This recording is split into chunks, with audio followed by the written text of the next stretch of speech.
بسم اللہ الرحمن الرحیم۔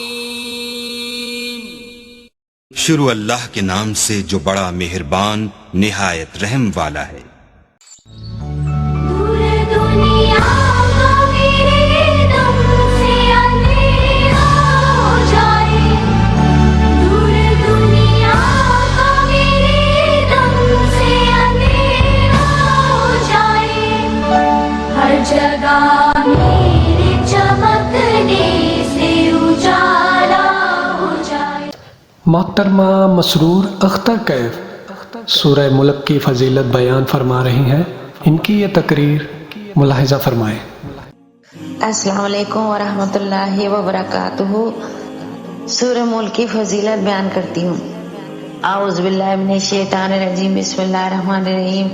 ایک مومن جب ایمان لاتا ہے 6 چیزوں پر، ایمان کے 6 ارکان پر، اس میں سے آخری جو رکن کیا ہے وہ آخرت کے دن پر ایمان ہے۔ اگر آخرت کے دن پر ایمان نہیں ہے تو وہ شخص مسلمان نہیں ہے۔ اگر آخرت کا انکار کرتا ہے اور آخرت پر ہم ایمان لاتے ہیں تو آخرت کے لیے ہم تیاری کرتے ہیں، اور جو اس دنیا میں آیا ہے اس نے ایک نہ ایک دن دنیا سے جانا ہے، تو آخرت میں ہم نے اپنے اعمال کا حساب کتاب دینا ہے۔ جیسے ہی مسلمان مرتا ہے تو آخری زندگی کا پہلا مرحلہ شروع ہوتا ہے قبر سے، اور جب انسان قبر میں جائے گا تو آپ صلی اللہ علیہ وآلہ وسلم نے کیا فرمایا کہ قبر میں عذاب بھی ہے، بچھو بھی ہیں، سانپ بھی ہیں۔ ایک انسان کی قبر یا تو کیا ہوتی ہے، ریاض من ریاض الجنہ، یا تو جنت کے باغوں میں سے ایک باغیچہ ہوتا ہے، یا آگ کے گھڑوں میں سے ایک گھڑا ہوتا ہے۔ قبر کے عذاب سے بچنے کے لیے ہمیں نیک اعمال کرنے چاہیے، نیک اعمال فرض کو انجام دینا چاہیے، نماز، روزہ، زکوٰۃ، حج۔ جب قبر میں منکر نکیر آتے ہیں تو یہ اعمال سامنے آ کر کھڑے ہو جاتے ہیں اور مومن بندے کی سفارش کرتے ہیں۔ جہاں یہ اعمال آتے ہیں وہاں ایک سورت ہے، سورہ ملک، جس کے بارے میں آپ صلی اللہ علیہ وسلم نے کیا فرمایا۔ حضرت ابو ہریرہ رضی اللہ عنہ فرماتے ہیں کہ آپ صلی اللہ علیہ وسلم نے کیا فرمایا، قرآن مجید میں 30 آیتوں کی ایک سورت ہے جو اس کے پڑھنے والے کے لیے سفارش کرے گی حتیٰ کہ اسے بخش دیا جائے گا، اور یہ سورت تبارک الذی بیدہ الملک ہے۔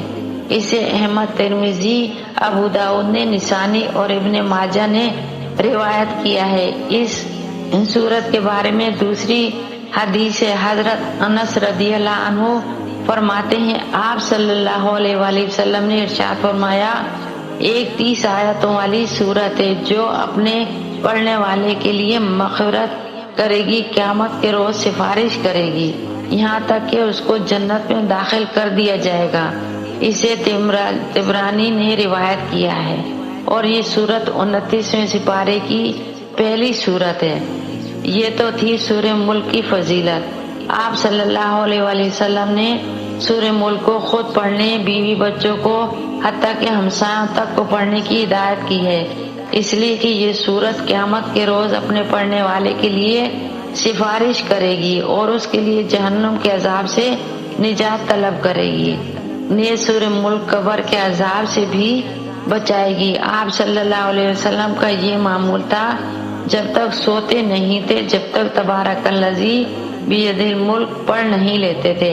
یہ تھی چند حدیث جن میں سے یہ معلوم ہوتا ہے، اور یہ سورۃ ملک جو پڑھتا ہے عذاب قبر سے محفوظ رہے گا۔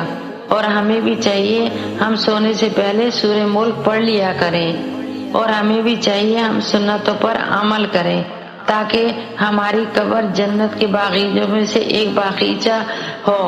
یا اللہ ہم سب کو، ہمارے گھر والوں کو، ہمارے بچوں کو، ہمارے بہن بھائیوں کو، رشتہ داروں کو، دوستوں کو، ہم تمام عالم اسلام کو ہمارے حضور پاک صلی اللہ علیہ وآلہ وسلم کی سنت پر عمل کرنے کی توفیق عطا فرما۔ لبیک لا الہ الا اللہ محمد رسول اللہ۔ سبحان ربک رب العزت عما یصفون، وسلام علی المرسلین، والحمد للہ رب العالمین۔